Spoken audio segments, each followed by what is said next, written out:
अस्सलाम वालेकुम जी, आप देख रहे हैं क्रिकेट लूज टॉक और हमेशा की तरह हमारे साथ मौजूद हैं आदिल अब्बास साहब इंग्लैंड से।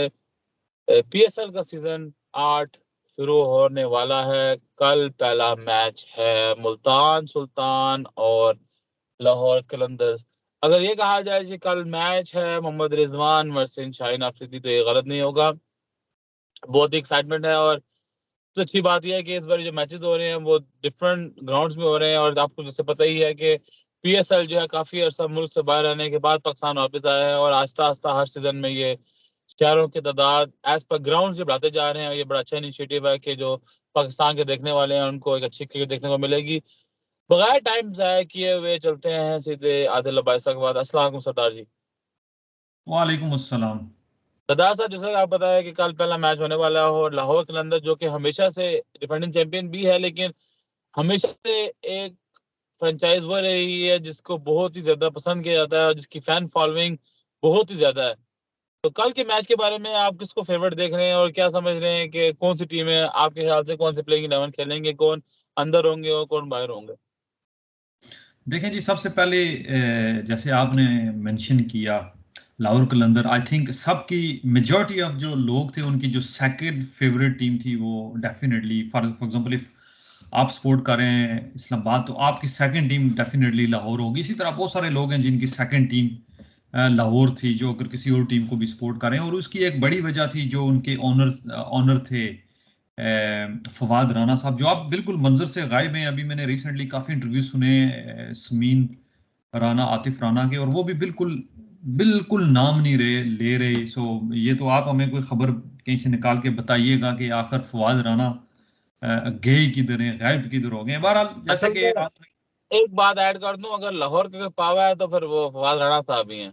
जी और 4 सीजन जो उन्होंने 5 सीजन खेले, उन्होंने बड़ी हतुल इम्कान कोशिश की, बड़ी तनकीद भी बर्दाश्त की, बड़े लोगों के आंसू भी निकले, लेकिन आखिरकार वो अपने ट्रैक पे वापस आ गई हैं। कल जो आपने मैच का लाहौर और मुल्तान का, मैं समझता हूँ कि बड़ी ही बैलेंस्ड टीमें हैं। और अगर आप मुझे वन लाइनर अगर आप कहें तो ये लाहौर की बॉलिंग का मुकाबला होगा मुल्तान की बैटिंग के साथ। चूंकि एक तरफ बैटिंग का पलड़ा मजबूत है और दूसरी तरफ बॉलिंग का पलड़ा मजबूत है। जिस तरह पाकिस्तान इंडिया में एक टाइम में होता था कि बैटिंग वर्सेस बॉलिंग होता था। चलो इसमें एक ऐड कर दें जी कि जैसे कि आपको पता है कि लास्ट सीजन में भी इनके पास बॉलिंग जो है शाहीन शाह अफरीदी थे, आरिस रऊफ थे और वो जो तीसरे फास्ट बॉलर हैं कश्मीर से जिनका ताल्लुक है उनका नाम इस टाइम मेरे जहन से निकल रहा है। सलमान खान। हाँ, मतलब तीन आप कह लें कि एक्सट्रीम पेस, तीनों जो है वो 140 प्लस और कहीं तो 150 को टच करते हैं। तो बाकी और राशिद खान इनके पास है, तो बाकी बिल्कुल ठीक कहा आपने कि ये एक बॉलिंग वर्सेस बैटिंग का है मुकाबला।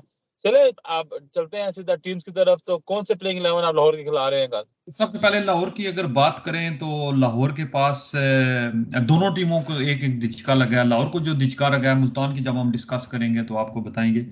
लाहौर को जो सबसे बड़ा दिचका लगा है वो हैरी ब्रुक्स की सूरत में है, क्योंकि पिछले साल उनकी टीम को चैंपियंस बनाने में मिडिल ऑर्डर में एक बहुत बड़ा जो किरदार था वो हैरी ब्रुक्स का था।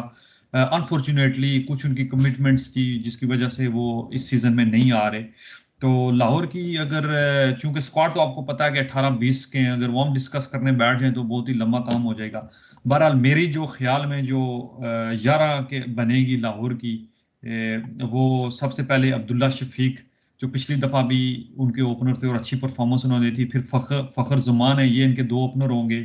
अनडाउटेडली। इस जी तीसरे नंबर पे कमरान गुलाम, अगेन एक बहुत ही ज़बरदस्त डोमेस्टिक क्रिकेट में परफॉर्म कर रहे हैं। लास्ट टाइम ये अच्छी परफॉर्मेंस दी थी लाहौर की तरफ से। फिर चौथे नंबर पे जो आई थिंक इस्लामाबाद से ट्रेड करके इन्होंने लिया, हुसैन तलत।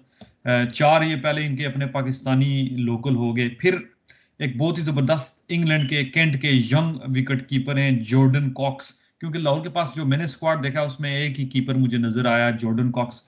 इनकी जो स्ट्राइक रेट है 135 का है और 27 की इनकी एवरेज है। और यूजली ये पांचवें छठे नंबर पे आके बैटिंग करते हैं, अच्छे क्विक रन बनाते हैं। तो आई थिंक कुछ ना कुछ स्ट्राइक रेट के हवाले से ये हैरी ब्रुक की रिप्लेसमेंट इंशाल्लाह ये साबित होंगे। छठे नंबर पर अगेन जबरदस्त पिक सिकंदर रजा, इस टाइम हर लीग पिछले एक साल से लीग खेल रहे हैं। अभी इंटरनेशनल जो ICC team of the T20 और वनडे में भी ये मेंबर हैं उसके। सो छठे नंबर पर सिकंदर रजा, सातवें नंबर पर डेविड वीजे आ गए हैं। सो लाहौर की बॉलिंग के साथ साथ ऑलराउंड जो डिपार्टमेंट है वो भी बड़ा अच्छा है। पास। आठवें बिल्कुल। नंबर पे आई एम नॉट श्योर कि राशिद खान आ चुके हैं कि नहीं आ चुके, तो या तो राशिद खान होंगे डेफिनेटली। अगर राशिद खान नहीं है तो फिर लियम डॉसन अगेन एक अच्छे ऑलराउंडर वो होंगे। और नौवें और पे ये लेट डसन वही है ना जो पहले जालमी तरफ खेलते थे, लेफ्ट आर्म स्पिनर जी है ये, तो बैटिंग भी जालमी, कर लेते हैं। जालमी नहीं जल्मी। अ, जलमी बिल्कुल। फिर नौवें नंबर पे शाहिन अफरीदी, हारिस रऊफ और जमान खान। अगर मैं आपको थोड़ा कंक्लूड कर दूं, बेहतरीन तीन फास्ट बॉलर, फिर आपके पास ऑल स्पिनर में राशिद खान या लियम डॉसन जो भी खेलें, फिर ऑल राउंडर्स में अगर आप देखें तो डेविड वीजर और सिकंदर रजा। उसके ऊपर टॉप में आपके पास फखर जुमान जैसे, अब्दुल्ला शफीक जैसे मौजूद है। और अच्छा तो मुझे एक सरदार जी आपसे एक बात मैंने पूछनी है। आपने भी नाम लिया टीम का जो प्लेइंग 11 की, जो मुझे इसमें प्रॉब्लम नजर आ रही है और आपसे मैं राय चाहना चाहूंगा। अगर आप मिडिल ऑर्डर में देखें तो आपके पास है कामरान गुलाम, हुसैन तलत, और तीसरे जो है वो जो आप जो कैंट से आप नया यंग लड़का लेके आए हैं जॉर्डन वो है। Jordan Cox. ठीक है, और उनकी भी आपने बताई 135 का स्ट्राइक रेट है। तो ये हम्म। तीनों में मुझे कोई ऐसा एक्सक्लूसिव बैट्समैन नजर नहीं आ रहा कि जो जैसे लास्ट टाइम ने ब्रुक्स को देखा था कि वो बड़ा एक तेज खेलने वाले थे, तो दरम्यान में मुझे, और ऊपर भी हमारा फखर जमान है जो कि तेज खेलते हैं, अब्दुल्ला शफीक भी एक अच्छे स्ट्रोक प्लेयर बैट्समैन है। आपको नहीं लग रहा है ये कमी है इनमें कि इनके पास वो एक्सक्लूसिव वो दरम्यान में एक बैट्समैन नहीं है? इसी सारे ऐसे भी इनिंग बिल्ड करेंगे। इसी वजह से मैंने डिचका का लफ्ज इस्तेमाल किया था कि हैरी ब्रुक्स की सूरत में जो मिडिल ऑर्डर में आके पिच पे स्टे भी करते थे और अच्छे स्ट्राइक रेट से भी खेलते थे। क्योंकि जॉर्डन कॉक्स 135 का स्ट्राइक रेट है, यहाँ पे आके देखना पड़ेगा पिचेस पे, शायद इनका स्ट्राइक रेट इस पर्टिकुलर सीरीज में अगर 140 प्लस होता है तो वो कमी पूरी कर देंगे हैरी ब्रुक्स। अगर 135 से कम होगा तो शायद वो कमी पूरी नहीं होगी। और आपने बिल्कुल अच्छा पॉइंट आउट किया, थोड़ा सा मिडल में जो इनका बॉलिंग इनकी अप टू द मार्क, इसमें अप कोई टू द कमी मार्क है नहीं आ बिल्कुल। रही। ऑल नहीं, अब राउंडिंग। आप सिकंदर रजा की बात भी करें, सिकंदर रजा भी कोई एक्सक्लूसिव बैट्समैन नहीं, एक अच्छे बैट्समैन है, मतलब ठीक है, इनिंग को मैं संभालते हैं। ऑलराउंडर में भी डेविड विजे और सिकंदर रजा वो कैटेगरी ठीक है। मिडिल ऑर्डर में जिस तरह आपने पॉइंट किया कि एक एक्सप्लोसिव बैट्समैन की कमी है, लेट्स सी। चले आप चलते हैं, ऐसे चलते हैं, हम टाइम जाया किए बगैर हम चलते हैं सीधा प्लेइंग 11 जो आपके ख्याल में खेलेगी मुल्तान सुल्तान की। अब इसे रिजवान तो करेंगे ओपनिंग, साथ किसको ओपन करवा रहे हैं आप? देखिए, मुल्तान के अगर बात की जाए तो मैंने जब इनकी प्लेइंग 11 बनाई तो मैं सिर्फ इनिशियली खाली मुझे जो मैंने पिक किए खाली 3 ओवरसीज प्लेयर पिक किए। चूंकि इनके इवन लोकल में इतनी कैपेबिलिटी है। और इनको भी एक मैंने आपको जिक्र किया था दिचका लगा है, जो इनकी प्लाटिनियम पिक में इन्होंने पिक किया था आदिल रशीद को। अनफॉर्चुनेटली वो भी नहीं आ रहे कुछ कमिटमेंट्स की वजह से, जो चूंकि एक बहुत जबरदस्त स्पिनर थे। तो ये एक बड़ा दिचका है। तो इनकी अगर टीम का जिक्र किया जाए तो टॉप 3 में जो मुझे नजर आ रहे हैं, रिजवान, शान मसूद और उस्मान खान।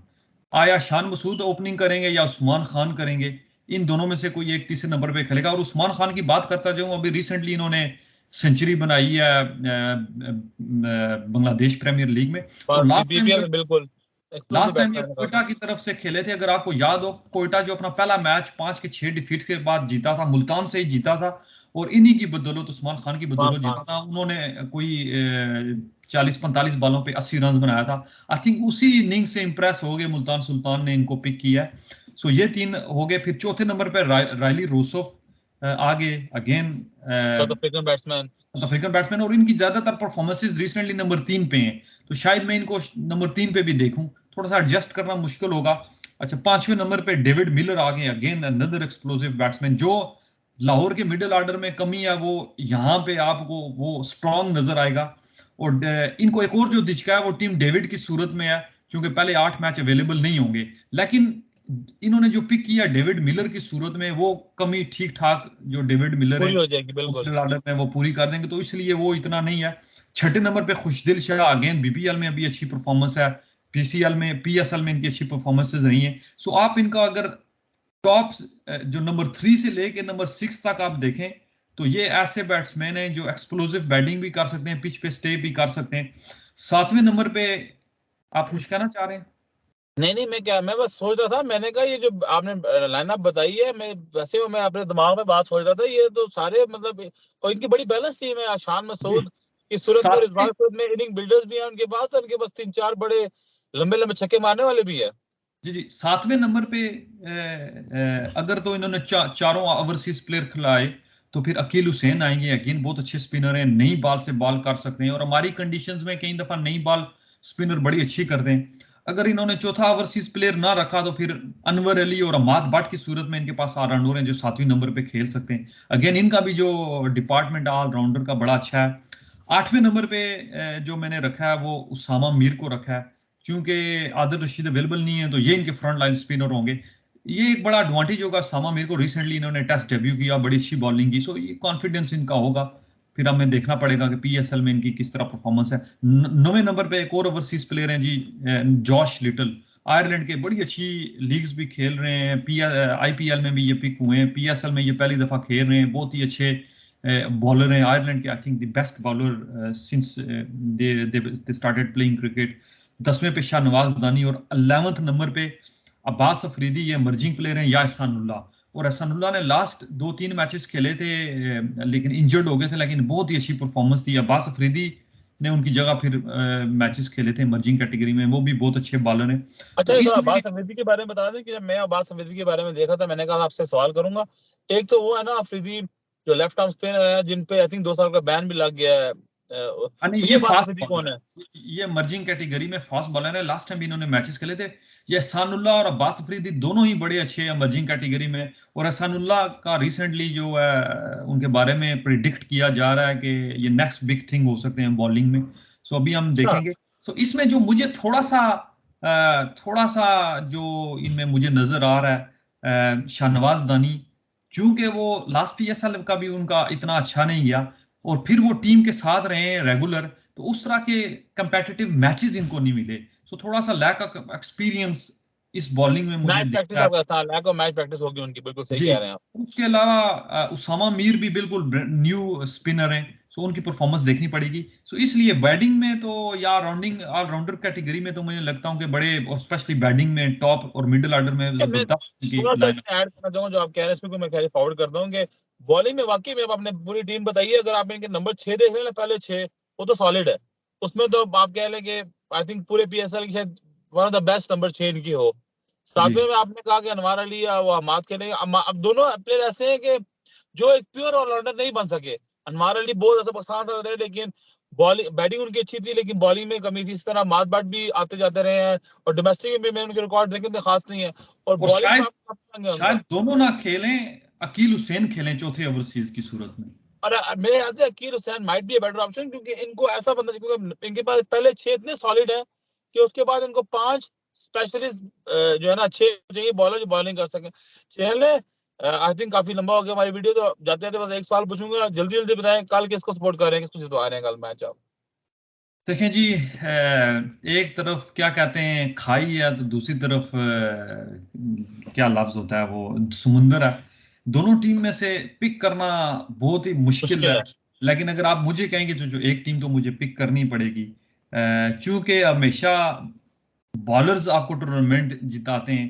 तो सिर्फ बॉलिंग ऑप्शंस की वजह से मैं लाहौर की तरफ जा रहा हूं, वरना मैं अगर आप मेरे से प्रिडिक्ट का पूछें तो मैं 50-50, बड़ा मुश्किल है। लेकिन क्योंकि बॉलिंग एडवांटेज, और अगर राशिद खान भी मौजूद हुए, आई एम नॉट श्योर कि वो आ चुके हैं कि नहीं आ चुके।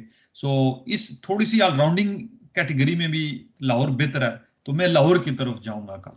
चले जी, आपने लाहौर का नाम लिया तो मैं मुल्तान का नाम लूंगा, और हम काउंट करते रहेंगे अपने पॉइंट्स आपके और मेरे, देखेंगे जब ये पीएसएल खत्म होगा तो कौन किसकी प्रेडिक्शन साबित होती है। चलें, इंशाल्लाह कल दोबारा मुलाकात होगी, दोबारा इस मैच को हम रिव्यू भी करेंगे और देखेंगे जितनी आपने पिंग लाइन बताई है उस पर कितनी सही साबित हुई है, और अगले मैच को डिस्कस करेंगे। तब तक अपना ख्याल रखिएगा, जिंदगी रहेगी तो होगी फिर दोबारा मुलाकात। अल्लाह हाफिज।